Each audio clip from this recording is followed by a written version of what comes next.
네, 안녕하십니까. 동국대학교 입학처 직원 김선우입니다.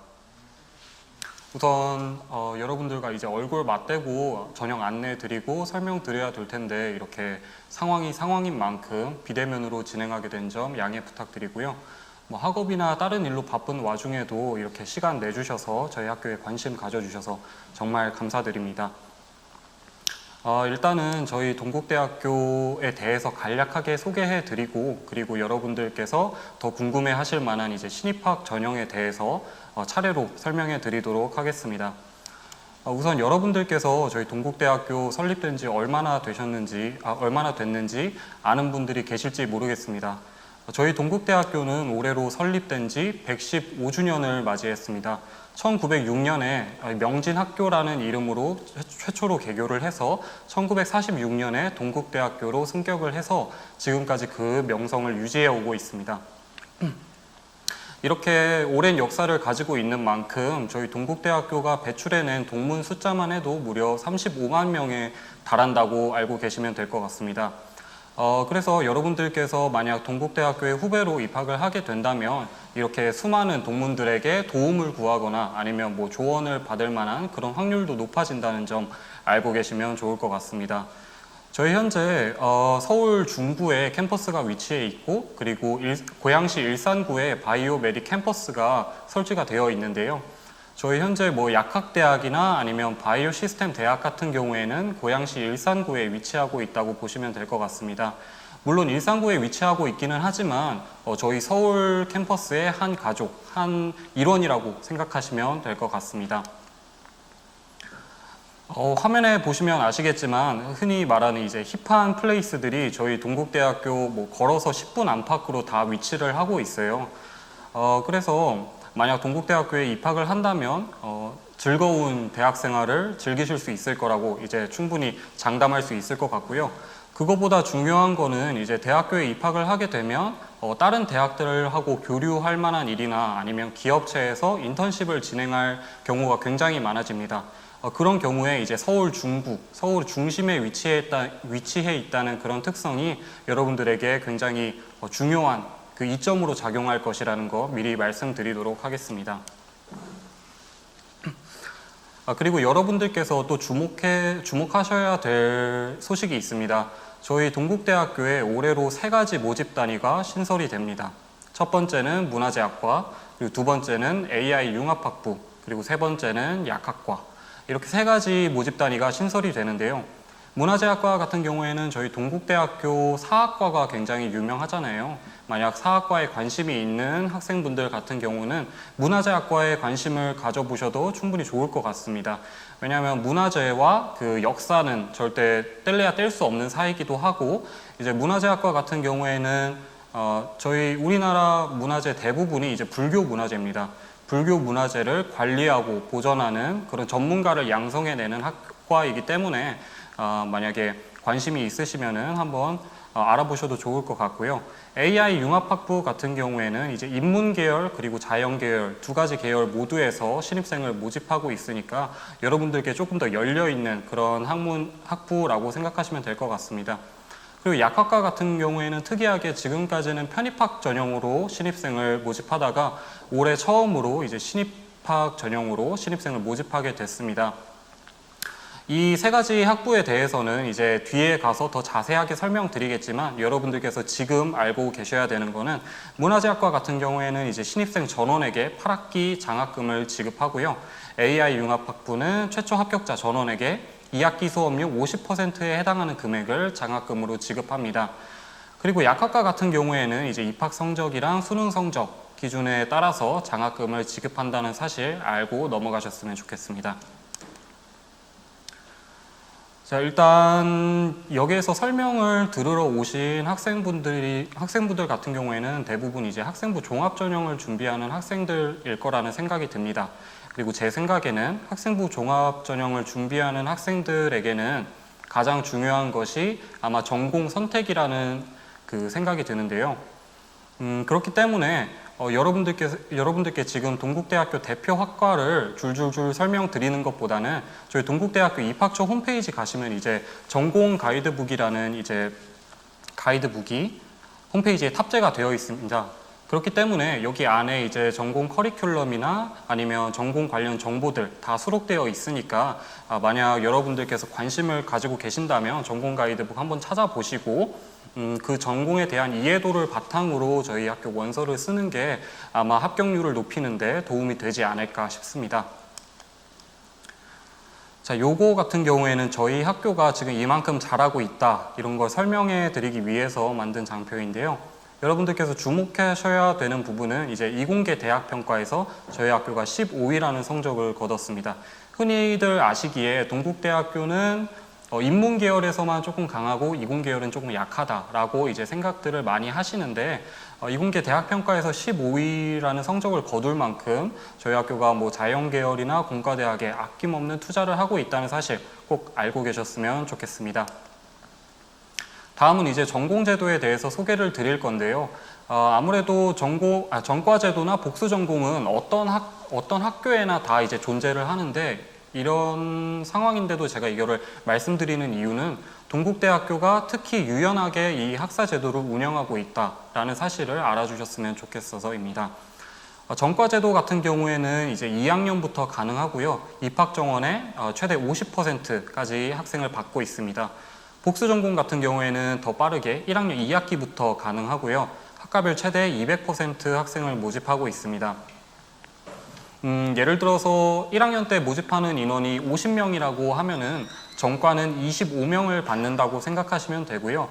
복수전공 같은 경우에는 이제 100명을 모집한다고 생각하시면 됩니다.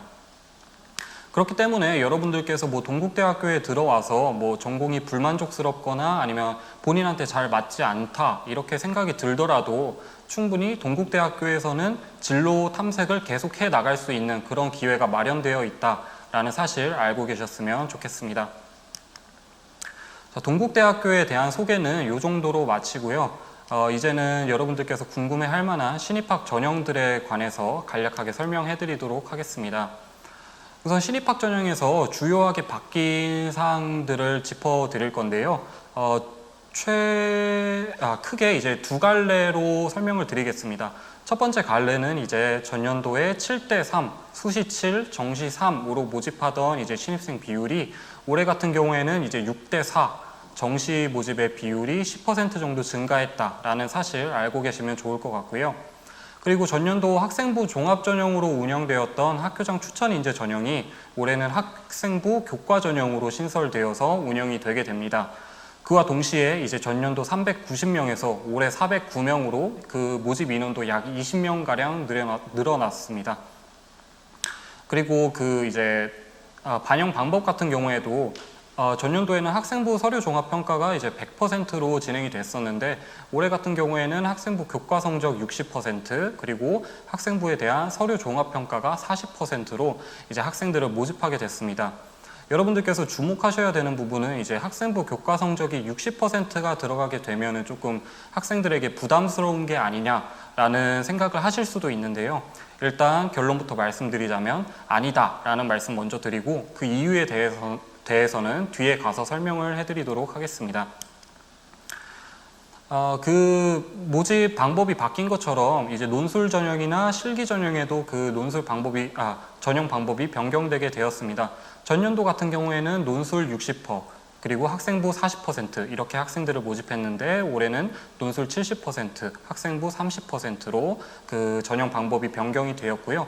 실기도 마찬가지로 실기 70% 그리고 학생부 30%로 전형 방법이 변경되었습니다. 이걸 보시고 이게 의미하는 바는 이제 논술이나 실기의 비중이 훨씬 높아졌다. 그래서 논술이나 실기에 자신이 있다면 주저 말고 저희 동국대학교에 지원하실 수 있다라고 생각을 해주시면 될 것 같습니다. 자, 아까 말씀드렸다시피 올해 이제 3가지 모집 단위가 신설되었는데요. 문화재학과 같은 경우에는 이제 16명을 모집하고 약학과는 35명, 그리고 AI 융합학부는 인문계열, 자연계열 모두 합해서 79명을 모집합니다. 약학과 같은 경우에는 이제 말씀드렸다시피 올해 처음으로 이제 신입학 전형으로 신입생을 모집하다 보니까 만약 관심이 있는 자연계열 학생 같은 경우에는 저희 수시 모집 요강 한번 참고해서 지원하는 것도 좋을 것 같습니다. 전체적인 저희 대학 전형 일정입니다. 일단 9월 10일에 이제 원서 접수를 시작하고요. 여러분들께서 주목하셔야 되는 부분은 저희 대학은 이제 모든 논술고사나 면접고사를 다 수능 이후로 잡아두고 있습니다. 그렇기 때문에 다른 대학하고 조금 일정이 겹칠 수 있는 부분이 있기 때문에 원서 접수할 때 꼭 이제 다른 대학과 겹치지 않는 방향으로 저희 대학 지원해 주셔서 합격률을 조금이라도 더 올릴 수 있으면 좋겠습니다. 그러면 이제 학생부 종합전형, 학생부 교과전형에 대해서 조금 더 깊게 파고들어서 설명드리도록 하겠습니다. 먼저 학생부 위주전형입니다. 일단 동국대학교의 학생부 위주전형은 이제 화면에 보이시는 바와 같은데, 일단 아시는 분들은 아시겠지만 저희 대학교 대표적인 학생부 종합전형인 두드림 전형이 있고요. 그리고 두드림 소프트웨어 전형이 있고요. 마찬가지로 저희 학교 고유의 전형인 불교 추천인재 전형이 있습니다. 그리고 학생부 교과 전형인 학교장 추천인재 전형이 있고요. 마찬가지로 학생부 종합 전형인 고른기회 통합 전형, 그리고 특수교육 대상자 전형이 따로 구분되어 있습니다. 여기서 주목하셔야 되는 부분은 이제 학교장 추천인재 전형이 전년도에는 학교별 그 추천 인원이 5명으로 제한이 되어 있었는데 올해는 7명으로 늘어났기 때문에 만약 본인이 학교에서 추천을 받을 수 있다라고 생각이 되면은 충분히 이 기회 활용해서 동국대학교 지원해 보시는 게 좋을 것 같습니다. 자, 학생부 종합전형에 대해서 계속 설명을 드릴 건데요. 일단 여러분들께서 아셔야 되는 게 저희 동국대학교 학생부 종합전형은 모든 전형이 다단계 전형입니다. 1단계, 2단계 이렇게 나눠서 구분이 되어서 학생들을 모집하고 있고요. 1단계 같은 경우에는 학생부나 자기소개서에 대한 서류 종합평가가 100%, 그리고 2단계에서는 1단계 성적이 70%가 들어가고 그리고 면접 성적이 30%가 들어가게 됩니다. 그리고 여러분들께서 또 주목하셔야 되는 부분이 저희 동국대학교 같은 경우에는 수능 최저 학력 기준이 없습니다. 논술 전형에만 이제 수능 최저 학력 기준이 적용이 되고 학생부 종합 전형 그리고 학생부 교과 전형 모두 수능 최저 학력 기준이 적용되지 않으니까 만약 본인이 학생부에 좀 자신이 있지만 그 수능 성적에는 조금 자신이 없다라고 생각하는 학생들 같은 경우에는 꼭 지원하셔야 되는 게 바로 이 학생부 종합 전형이라고 말씀드릴 수 있겠습니다. 저희 동국대학교는 아시다시피 불교대학입니다. 대한불교 조계종에서 이제 세운 종립대학이고요. 그렇기 때문에 많은 학생들이 이제 좀 걱정하는 부분도 있습니다. 만약 동국대학교에 들어가면 이제 절에 다니게 강요를 한다던가 아니면 템플스테이를 시킨다던가 이런 걱정들을 많이 하는데 절대 그런 게 아니고요. 저희 동국대학교 학생들 중에서 개신교도 학생들이 가장 많을 정도로 저희 동국대학교는 종교에 대한 그런 강압이 전혀 없으니까 걱정하지 않으셔도 됩니다. 다만 불교 추천 인재 전형을 지원하고자 한다면은 이제 대한불교 조계종 사찰 주지스님 추천서를 받아야 하고요. 마찬가지로 대한불교 조계종 종립고등학교장 선생님의 추천을 받는 것도 가능합니다. 그리고 고른기회 통합 전형, 특수교육 대상자 전형도 따로 있는데요. 만약 본인이 농어촌 학생 아니면 국가보훈 대상자 아니면 기초생활수급자나 차상위 계층에 해당한다 싶으시면은 꼭 이 기회를 활용해서 동국대학교에 지원해 주시는 게 좋을 것 같습니다. 다음으로는 학생부 교과 전형에 대해서 조금 더 자세하게 살펴볼 예정인데요. 앞서 말씀드렸다시피 학생부 교과 성적이 60%가 반영이 되고요. 학생부 서류 종합평가가 40%가 들어갑니다. 그렇기 때문에 학생들에게 학생부 교과 성적에 대해서 좀 부담을 지우는 게 아니냐 이렇게 오해들을 많이 하시는데요. 절대 그런 게 아니고요. 앞서 장표에서 보시면 아시겠지만 전과목이 반영되는 게 아니라 계열별 반영 교과 중에 석차 등급 상위 10과목만 반영이 됩니다. 쉽게 설명드리자면 재학생 기준 3학년 1학기까지 총 5학기 동안 본인이 잘한 과목 10과목만 산출해서 반영이 되기 때문에 결과적으로 크게 변별력이 없다고 보시면 될 것 같고요. 저희 동국대학교에 지원하는 학생 풀 같은 경우에는 아무래도 1등급에서 5등급까지 이렇게 포진되어 있는데 1등급과 5등급의 차이가 그렇게 크지 않습니다. 뒤에 가시면 이제 그 점수표를 자세하게 두고 이제 살펴볼 건데요. 먼저 말씀드리자면 그래서 학생부 교과 성적 60%이긴 하지만 그 변별력이 아주 미미하다. 전혀 이걸로 이제 학생들을 판가름할 수 있을 만한 그런 기준이 되지 않는다라고 여기서는 알아두시면 되겠습니다. 오히려 중요한 것은 서류종합평가, 정성평가로 진행되는 서류종합평가 40%가 오히려 더 중요하다라는 말씀을 먼저 드리고 여기서는 잠깐 넘어가도록 하겠습니다. 그러면은 우리가 어떤 식으로 학생들을 뽑느냐에 대해서 조금 간략하게 설명을 해 드릴 건데요. 이제 서류평가에는 앞서 그 장표에서 보시다시피 이제 4가지 항목이 나열되어 있습니다. 학생부 종합전형 같은 두드림 전형, 그리고 불교 추천 인재 전형, 고른기회 통합 전형 같은 경우에는 전공 적합성이 45%로 가장 큰 비중을 차지하고요. 자기주도적 학습 능력이 25%, 그리고 인성 및 사회성, 지원 동기 순으로 그 반영 비율을 차지하고 있습니다. 그와는 다르게 학교장 추천 인재 전형 같은 경우에는 자기주도적 학습 능력이 40%, 그리고 전공 적합성이 30%, 그리고 인성 및 사회성이 20%, 그리고 지원 동기 순으로 반영 비율이 상이한 것을 확인하실 수 있습니다. 이렇게 학생부 종합 전형 그리고 학생부 교과 전형의 반영 비율이 다른 것은 이제 전형별로 그 전형에서 뽑고자 하는 인재상이 다르고 그 전형의 취지가 다르기 때문이라고 이해하시면 될 것 같은데요. 학생부 종합 전형 같은 경우에는 이 학생이 이 전공을 배우기 위해서 얼마나 노력했냐, 아니면 이 학생이 이 전공을 얼마나 진지하게 대하고 있느냐를 평가하기 위한 전형이고, 학생부 교과 전형 같은 경우에는 이 학생의 기초 학업 수행 능력이 얼마나 높은가, 이 학생이 학교에서 얼마나 성실하게 공부를 해왔는가를 판단하기 위한 전형이기 때문에 이렇게 상이하다는 것을 이해하시면 좋을 것 같고, 그렇기 때문에 여러분들께서도 본인에게 좀 적합한 전형이 어떤 거냐를 판단해서 지원을 하시면은 합격률을 조금 더 올릴 수 있는 방법이 되지 않을까 싶습니다. 두드림 소프트웨어 전형 같은 경우에는 앞서 말한 학생부 종합 전형, 두드림 전형과 크게 다르지 않은데, 이제 조금 다른 것은 앞서 두드림 전형 같은 경우에는 45% 비중으로 가장 높은 것이 전공 적합성 항목이었는데, 두드림 소프트웨어 전형 같은 경우에는 소프트웨어 전공 적합성이 50% 반영되게 됩니다. 소프트웨어 전공 적합성이란 소프트웨어 전공 분야에 필요한 고교 교육 과정 내 수학과 과학을 기반으로 한 사고력, 논리력 등을 평가하는 항목이라고 보시면 될 것 같은데요. 이런 질문들이 많이 들어올 수 있습니다.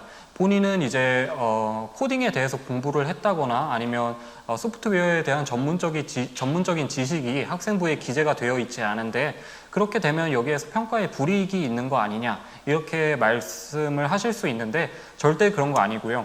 이 전공 적합성 항목 같은 경우에는 수학이나 과학을 기본으로 한 기본 지식을 조금 더 본다라고 생각해 주시면 될 것 같습니다. 다음은 그 각 항목별로 이제 그 항목이 어떤 것을 뜻하는가에 대해서 조금 설명을 드리려고 하는데요. 일단 지원 동기의 타당성 부분입니다. 이 항목 같은 경우에는 지원 동기에 대한 고민, 그리고 학교 활동과의 연계성, 그리고 진로 희망의 변경 가능성에 대해서 좀 중점적으로 평가를 하게 됩니다.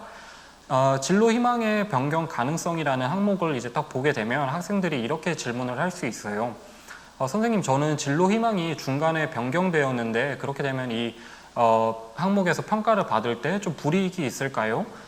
먼저 결론부터 말씀드리자면 아닙니다. 진로 희망은 언제든지 변경이 될 수 있죠. 심지어 고등학생이고 전공에 대한 지식이 부족한 상황에서는 진로 희망은 얼마든지 변경될 수 있을 거라고 저희도 감안하고 평가를 하고 있습니다. 다만 중요한 것은 그 진로가 왜 바뀌었냐에 대해서 자기소개서에서 설명이 가능해야 한다는 점입니다. 예를 하나 들어보자면 교육자를 희망하다가 2학년, 3학년 때 교육공학자로 이제 희망이 바뀐 친구가 있습니다. 그 학생 같은 경우에는 이제 자기소개서에서 이렇게 기술을 했습니다. 원래는 교육자를 희망했으나 이제 장애를 가진 친구들에 대한 교육 봉사를 계속해서 진행을 해오면서 이 장애 학생들이 조금 더 수월하게 학습을 할 수 있는 그런 교육을 받을 수 있는 환경을 조성해 보고자 하는 희망이 생겼다. 이렇기 때문에 진로 희망이 중간에 교육공학자로 바뀌게 되었다라고 이제 설명을 하게 되면은 저희도 이제 그 부분에 대해서 납득을 할 수 있고 진로 희망이 물론 바뀔 수 있다는 거에 대해서 감안을 하고 불이익을 주지 않을 수 있다, 이렇게 말씀드릴 수 있겠습니다. 다음으로는 자기주도적 학습 능력입니다. 이 부분에서는 이제 기초 학업 역량이 가장 중요한데요. 옆에 보시면 아시겠지만 기본적인 학업 수학 역량이라고 적혀 있습니다. 그렇기 때문에 진로 선택 과목에 대한 항목이 아니라 이제 일반 선택 과목 아니면 국어, 수학, 영어 공통 과목에 대해서 이제 중점적인 평가를 한다고 생각을 하시면 되고요. 이 뒤에 가서 있는 전공 수학 역량하고는 조금 다르게 이 학생이 얼마나 이 대학에 와가지고 기초적인 학습을 얼마나 따라갈 수 있을 것인지에 대해서 평가를 진행한다고 보시면 될 것 같습니다. 이 전공 적합성 항목 아래에 있는 전공 수학 역량 같은 경우에는 반대로 이 학생이 이 전공을 배우면서 얼마나 더 잘 할 수 있을까, 얼마나 이 전공과 적합할까를 판단하는 항목이라고 보시면 될 것 같고요. 여기에서는 이제 진로 선택 과목을 어떤 과정으로 선택을 해왔냐에 대해서 이제 중점적으로 평가를 한다고 보시면 될 것 같습니다. 그리고 마지막으로 인성 및 사회성입니다. 이 부분에서는 역할의 주도성에서 이제 조금 오해가 많은데요. 학교 구성원으로서의 기여도, 그리고 교내 생활에서의 어떤 역할을 맡았나, 이런 것들을 보기 때문에 이런 질문들이 굉장히 많이 들어옵니다. 선생님, 저는 학급에서 임원도 맡지 못했고 회장이나 이런 걸 해본 적이 없는데 그러면 이 부분에서 불이익이 있지 않을까요? 라고 이제 많이들 질문을 해주시는데 절대 그렇지 않습니다.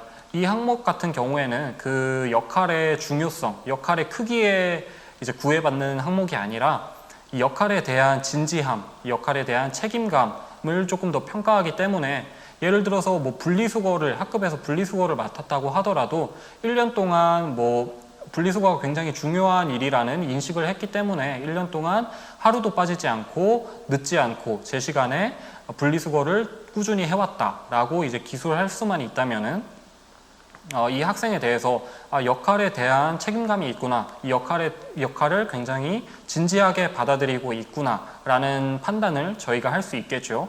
그렇기 때문에 역할의 주도성에 대해서는 그렇게 이해하고 넘어가시면 될 것 같습니다. 자, 그러면 이제 방금 했던 말들을 정리한 장표라고 보실 수 있는데요. 앞서 말씀드렸듯이 학생부 종합전형 같은 경우에는 수능 최저학력 기준 전혀 걸어두지 않고 있고요. 두드림 전형 같은 경우에는 어떤 항목보다 전공 수학 역량, 그리고 전공 관심도 및 학습 경험이 가장 중요한 전형이라고 보시면 될 것 같습니다. 반대로 학교장 추천 인재 전형은 앞서 말씀드렸던 두 가지 항목보다 기초 학업 역량, 그리고 학습의 주도성이 가장 중요한 평가 전형이라고 생각하시면 될 것 같습니다. 앞서 말씀드렸다시피 학생부 교과 전형은 60% 정도가 학생부 교과 성적이 들어가게 됩니다. 근데 이제 말씀드렸다시피 반영 과목이 총 5학기 동안 가장 잘한 과목 10과목만 반영이 되고요. 이제 아래 보이시는 것처럼 1등급에서 4등급까지의 차이가 0.1점에 불과합니다. 그렇기 때문에 60%나 반영이 되는데도 불구하고 이제 600점으로 환산을 해서 이제 나열을 하게 되면은 여기에서는 크게 변별력이 생기지 않는다, 이렇게 이해하시면 될 것 같고요.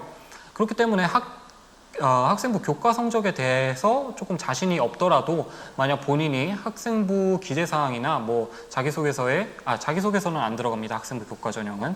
만약 학생부에 대해서 자신이 있다면 꼭 지원을 해야 되는 게 바로 이 학생부 교과 전형, 학교장 추천 인재 전형이라고 생각해 주시면 될 것 같습니다. 자, 그러면 요거는 이제 전년도 전형 결과를 간추려서 보여드리는 장표인데요.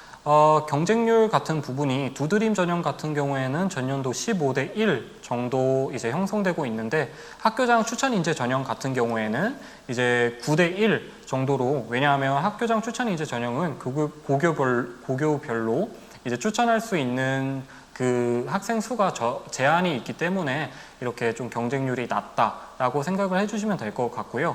올해 같은 경우에는 이제 학생 그 추천 인원이 7명으로 늘어나기 때문에 전년도에 비해서는 경쟁률이 조금은 더 올라갈 수 있다라고 생각을 해주시면 될 것 같고요. 그럼에도 불구하고 두드림 전형보다는 이제 경쟁률이 낮으니까 꼭 여러분들께서 한번 학교에서 추천을 받을 수 있나 이 여부를 확인해서 지원을 해주셨으면 좋겠습니다. 자, 그러면은 이제는 학생부 종합전형 안에서 자기소개서 어떻게 작성해야 되나에 대해서 조금 더 자세하게 설명을 해드릴 건데요. 일단은 자기소개서란 학생부에 기재된 사실을 기반으로 해야 됩니다. 물론 사실을 기반으로 해야 되고요. 그리고 과정을 중심으로 작성을 해야 됩니다. 이 부분 같은 경우에는 저희 동국대학교 같은 경우에는 올해 새 문항이 출제가 됩니다. 첫 번째로 진로와 관련한 의미 있는 학습 경험이나 교내 활동에 대해서 작성하는 문항 한 가지가 출제가 되고요. 그리고 두 번째 문항입니다. 타인과 공동체를 위해 노력한 경험. 그리고 세 번째는 지원 동기에 관해서 서술하는 것이 저희 학교 올해 자기소개서 문항들인데요. 제가 여기서 자기소개서에 대해서 쭉 설명을 드리는 것보다는 저희 동국대학교 입학처 홈페이지 가시면 학생부 위주 전형 가이드북이 PDF 파일로 탑재가 되어 있습니다. 이 부분 참고해 주시면 이 안에 저희 자기소개서 예시 답안들이랑 학과별로 어떤 문항들이 나오나 어떻게 답을 해야 조금 더 유리한가 등에 대해서 좀 설명이 되어 있으니까 관심 있는 분들은 꼭 학생부 위주 전형 가이드북 참조해서 합격률을 조금 더 올릴 수 있도록 한번 관심을 가져주시면 좋을 것 같고요. 자기소개서 작성 시 유의사항에 대해서 설명을 해드리겠습니다. 저희 매년 유사도 검색을 실시하고 있는데요. 매년 10명 정도의 학생들이 유사도 검색에서 불합격을 하게 됩니다. 그렇기 때문에 여러분들도 아무리 친구라고 하더라도 친구들 사이에서도 자기소개서 첨삭하면 절대 안 되고요. 일단 본인 스스로 쓰는 게 유사도 검색에서 걸리지 않는 가장 좋은 방법이다라고 설명을 드리겠습니다. 마찬가지로 논문이나 교회 인증시험 성적 그리고 공인 어학 성적 같은 거를 자기소개서에 기재를 할 시에 불이익이 있을 거고요. 그리고 부모나 친인척에 대한 직업 쓸 시에 마찬가지로 불이익이 있고 소속 고교명 그리고 본인 이름 같은 경우에는 어차피 써봤자 블라인드 처리되니까 쓰지 않는 게 가장 좋다고 말씀드리겠습니다. 자, 그러면 면접에 대해서 잠깐 얘기를 해볼 건데요. 면접 비중이 학생부 종합전형에서 30%에 불과하니까 면접은 그렇게 중요한 게 아닌 것 같다라고 생각하는 학생들이 굉장히 많습니다. 하지만 그 결론부터 말씀드리자면 절대 아닙니다. 면접을 잘 본다고 해서 철석 붙거나 그러진 않지만 면접을 못 보게 된다면은 불합격할 수 있는 확률이 굉장히 커지게 됩니다. 앞에 보시면 화학과 사례가 있는데 이게 2020년도인가 2021학년도 기준인데요. 1단계에서 26등을 했던 학생이 면접을 잘 보고 나서 최종 9등으로 합격을 하게 됐습니다. 그리고 1단계에서 32등을 했던 학생 마찬가지로 13등으로 면접 후에 결과가 바뀌면서 1차 충원 합격을 하게 됐습니다. 그렇기 때문에 면접을 통해 합불이 바뀌는 비율이 최초 합격자 기준으로는 34%에 달하고 최종 합격자 기준에는 무려 52%에 달하기 때문에 여러분들께서도 면접을 소홀히 하지 말고 면접 또한 충분히 준비를 해주셔야 된다는 당부의 말씀 드리겠습니다. 자, 그러면 앞서 보이는 건 면접 항목들인데 요거는 학생부 종합전형, 학생부 위주전형 가이드북 보시면 자세히 나와 있으니까 여기서 설명은 잠깐 패스하도록 하고요. 평가위원은 수험생 한 명당 평가위원 2인이 붙게 되고요. 면접 형태는 제출 서류를 활용해서 저희가 그 질문들을 미리 뽑아 놓습니다. 그래서 그 질문들을 주면은 학생들이 그거에 대해서 대답을 하는 형식으로 이루어질 거고요. 면접 시간은 10분입니다. 10분 더 넘어가서는 안 되고요. 딱 10분 이내를 지켜야 되기 때문에 평소에 자기가 준비한 답안을 정확하게 빠르게 대답할 수 있는 연습이 되어야 된다라고 말씀을 드릴 수 있겠습니다. 유의사항 같은 경우에는 고교명이나 이름을 표현할 수 있는 체육복이나 이런 거 절대 입으시면 안 되고요. 어차피 면접 가운을 입고 들어가기 때문에 이런 부분은 조금 더 유의해서 지켜주시면 좋겠습니다.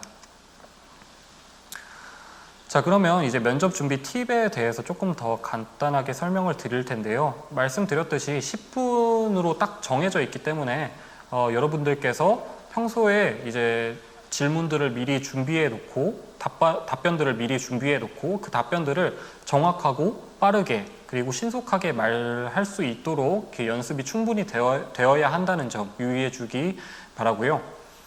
그리고 저희 같은 경우에는 질문을 즉흥적으로 내지 않습니다. 학생에게 즉흥적으로 내지 않고 미리 학생부랑 자기소개서를 바탕으로 면접 질문들을 한 몇 가지 이렇게 뽑아 놓습니다. 그 말은 즉슨 여러분들께서도 충분히 학생부랑 자기소개서 보면서 면접 질문을 예상할 수 있다는 뜻이 되고요. 그렇기 때문에 여러분들께서도 이제 면접관이 어떤 답변을 원할지에 맞춰서 여러분들께서 면접 질문 미리 준비하시고 그거에 대한 답변 준비하시는 게 면접에서 이제 좀 좋은 결과를 거둘 수 있는 방법이 될 수 있다라고 말씀을 드리겠습니다. 앞서 보이시는 거는 이제 면접 질문 예시인데요. 이제 제가 말씀드렸던 것처럼 학생부 위주 전형 가이드북에 이제 면접 질문 예시가 학과별로 쭉 나와 있습니다. 그렇기 때문에 면접 질문이 막막하다 하다는 이제 학생 같은 경우에는 이제 동국대학교 입학처 홈페이지 가시면 이거 다운받아서 볼 수 있으니까 이거 보시면서 면접 준비해 주시면 될 것 같습니다. 안 그래도 그렇게 준비를 해도 이제 면접 같은 경우에는 좀 답답할 수 있어요. 그렇기 때문에 저희 동국대학교 입학처에서는 모의 면접 프로그램을 진행을 하고 있는데요. 아쉽게도 이제 영남권, 부산에서는 이제 내일 바로 진행이 되기 때문에 신청이 마감된 상황입니다. 다만 서울 같은 경우에는 7월 중에 이제 예정이 되어 있기 때문에 만약 관심이 있는 학생 같은 경우에는 조금 품은 들겠지만 서울까지 올라와서 모의 면접을 한번 신청해 보는 것도 여러분들 합격률을 올리는데 큰 도움이 될 거다 이렇게 장담을 드릴 수 있겠습니다. 다음으로는 이제 논술, 실기 위주 전형에 대해서 설명을 드리도록 하겠습니다. 앞서 말씀드렸다시피 논술 비중이 올해 크게 올라갔습니다. 전년도 60%에서 올해는 70%로 논술 그 중요도가 훨씬 올라갔다고 말씀드릴 수 있겠고요. 학생부 교과 성적 같은 경우에는 20% 그리고 학생부 출결 사항이 10%가 들어가는데요. 출결 같은 경우에는 이제 무단결석 3일 이하면 전부 만점 처리가 됩니다. 그렇기 때문에 큰 변별력이 없다라고 생각을 해주시면 될 것 같고요. 학생부 교과 성적 마찬가지로 이제 가장 잘한 과목 10과목만 반영이 되기 때문에 큰 변별력이 없다고 말씀드릴 수 있습니다. 결국 가장 중요한 것은 논술 실력 70% 라고 생각해 주시면 될 것 같고요. 저희 동국대학교 논술 같은 경우에는 이제 대체로 경쟁률이 한 50대 1에서 40대 1을 맴도는데 이제 최저 학력 기준을 맞췄을 때는 그 경쟁률이 10대 1로 급격하게 줄어듭니다. 그렇기 때문에 만약 수능에 자신이 있고 논술 실력에 자신이 있는 학생 같은 경우에는 꼭 지원을 해야 되는 게 바로 이 논술 전형이다 라고 말씀을 드릴 수 있겠고, 최저 학력 기준 이제 잠깐 살펴보면은 인문계열, 경찰행정학과, 자연계열, 약학과 다 이제 비슷비슷하게 형성이 되고 있는데, 약학과 같은 경우에는 이제 조금 더 힘들게 이제 형성이 되어 있습니다. 아무래도 수학 같은 부분이 조금 더 중요하게 작용을 하기 때문에 그런 거고요. 국어, 수학, 영어, 과탐 이제 이 중에서 3개 영역을 추려서 그 3개 영역의 합이 4 이내여야만 약학과에 지원할 수 있는 지원 자격이 되고요. 아래 보시면 AI 융합학부 같은 경우에는 이제 인문계열, 자연계열 모두에서 모집을 한다고 했죠. 근데 이제 특이한 거는 인문계열 같은 경우에도 AI 융합학부는 수학 과목을 반드시 포함시켜야 최저 학력 기준을 충족할 수 있다라고 알아주셔야 됩니다. 아무래도 AI 융합학부 같은 경우에는 이제 수학적인 소양이 중시되는 학문이기 때문에 그렇다라고 이해를 해주시면 될 것 같고요. 저희 논술 전형 같은 경우에는 이제 크게 어렵지 않습니다. 이제 인문계열 같은 경우에는 특정 전공에 치우치지 않는 문제가 이제 3문항 정도 출제가 되고요. 자연계열 같은 경우에는 풀이과정 중심으로 풀어야 되는 수리 논술이 3문항 출제가 됩니다. 인문계열은 이제 학생들에게 100분이 주어지고요. 자연계열 같은 경우에는 이제 90분이 주어지게 됩니다. 논술 전형 특징 먼저 말씀드리자면 저희가 앞서 말씀드렸다시피 체감 난이도가 전혀 높지 않습니다. 다만 문항 수가 조금 문항 수가 아니라 지문 수가 10개에서 12개 정도로 조금 많은 편이기 때문에 이 지문들을 빠르게 읽고 요약할 수 있는 연습이 평소에 되어 있어야 된다라고 말씀을 드리겠습니다. 일단 문항 구분 같은 경우에는 이제 짧은 문항 2개랑 큰 문항 이제 1개 이렇게 나오게 되겠고요. 이 부분이 이제 인문계열 논술 출제 범위인데 크게 인문 1, 인문 2 이렇게 나눠져 있는데 이렇게 나눈 이유는 단순히 이제 그 학과별로 시험 어떻게 오전 중에 치르는 것이 인문 1이고 이제 오후에 치르는 것이 인문 2다. 그냥 이렇게만 받아들여 주시면 되고요. 둘 사이에 난이도 격차는 크게 없습니다. 다만 이제 자연계열 논술 같은 경우에는 여러분들께서 좀 주목을 해주셔야 되는 게 전년도 같은 경우에는 이제 기하가 출제되지 않았습니다. 다만 올해는 이제 기하가 출제되기 때문에 여러분들께서 이제 기하까지 공부를 해야 논술 자연계열 시험을 무리 없이 치를 수 있다라는 사실 꼭 알아주시면 좋겠고요. 만약에 기하가 어떻게 나오는지 모르겠다라는 이제 염려가 있다면은 저희 동국대학교 입학처에서 온라인 모의 논술 진행합니다. 6월 17일부터 이제 신청을 받아가지고 6월 21일까지 진행을 하니까 만약에 기하가 어떻게 출제되는지 알고 싶다 아니면은 그냥 동국대학교 논술을 먼저 풀어보고 싶다 하는 인문계열 학생도 이 기간에 맞춰서 동국대학교 홈페이지에 이제 모의 논술 관련한 공지가 업로드 되어 있으니까 그 부분 확인해서 이제 지원해서 시험을 치러 주셨으면 좋겠습니다. 다음은 이제 실기 위주 전형에 대해서 설명드릴 건데요.